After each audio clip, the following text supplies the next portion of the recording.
একাধিক ক্যাটাগরিতে ভিডিও তৈরি করলে কি সেখান থেকে মনিটাইজ পাবো কিনা, মানে আপনি চাচ্ছেন আপনার চ্যানেলে মানে বিভিন্ন রকমের ক্যাটাগরির ভিডিও আপনি আপলোড করবেন এবং সেখান থেকে আপনি কোনো রকম মনিটাইজ পাবেন কিনা। তো আপনি এখান থেকে মনিটাইজ পাবেন কিনা এটা আমি একটু পরে বলছি।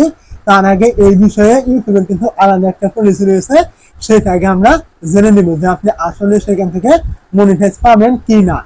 তো এটা জানার জন্য আমি এখান থেকে চলে আসলাম গুগলে। তো গুগলে চলে আসার পর এখান থেকে আপনি দেখতে পাচ্ছেন মনিটাইজ যে রয়েছে আপনার ইউটিউব চ্যানেলটি মনিটাইজ করার জন্য এখানে কিন্তু 4000 ঘন্টা ওয়াচ টাইম এমনকি 1000 সাবস্ক্রাইবার, কোনো রকম কমিউনিটি গাইডলাইন স্ট্যাক থাকবে না। এগুলো ছাড়াও কিন্তু আপনাকে আরো বেশ কয়েকটা এখানে কিন্তু আপনাকে শর্ত কিন্তু দেওয়া হয়েছে, এগুলো কিন্তু আপনাকে মানতে হবে। তো এর মধ্যে থেকে সবার উপরে দেখতে পাচ্ছেন এখানে কি আপনাকে দেওয়া হয়েছে শর্ত, মেন থিম, মানে আপনার যে চ্যানেল রয়েছে এই চ্যানেলের যে ক্যাটাগরি রয়েছে আপনি কোন ক্যাটাগরি অনুযায়ী ভিডিও আপলোড করছেন ওই ক্যাটাগরি কিন্তু আপনাকে মেনটেন কিন্তু রাখতে হবে। তো এখন আপনি যদি আপনার চ্যানেলে বিভিন্ন রকমের ক্যাটাগরি আপনি আপলোড করে ফেলেন ভিডিও, তাহলে সেখান থেকে কিন্তু আপনার এই যে থিম রয়েছে এইটা কিন্তু নষ্ট হয়ে যাবে এবং এর কারণে কিন্তু ইউটিউব আপনাকে মনিটাইজ কিন্তু নাও কিন্তু দিতে পারে। এতে কিন্তু কোনো রকম গ্যারান্টি নেই যে আপনি পাবেন আবার আপনি এখান থেকে পাবেন না, এমনটা কিন্তু নেই।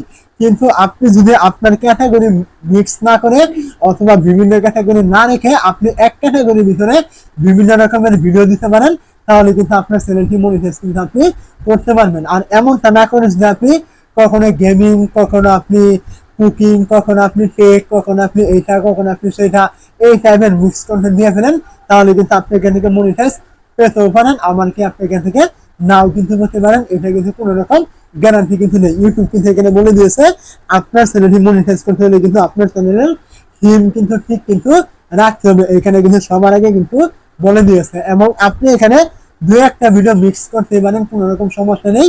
আপনাকে যাই করেন না কেন আপনার যে মেন থিম রয়েছে, মেন ক্যাটাগরি রয়েছে, এটা কিন্তু আপনাকে আগে ঠিক কিন্তু রাখতে হবে। তারপর আপনি অন্য ক্যাটাগরি ভিডিও আপলোড করেন বা যাই কিছু করেন না কেন আপনাকে কিন্তু করতে হবে।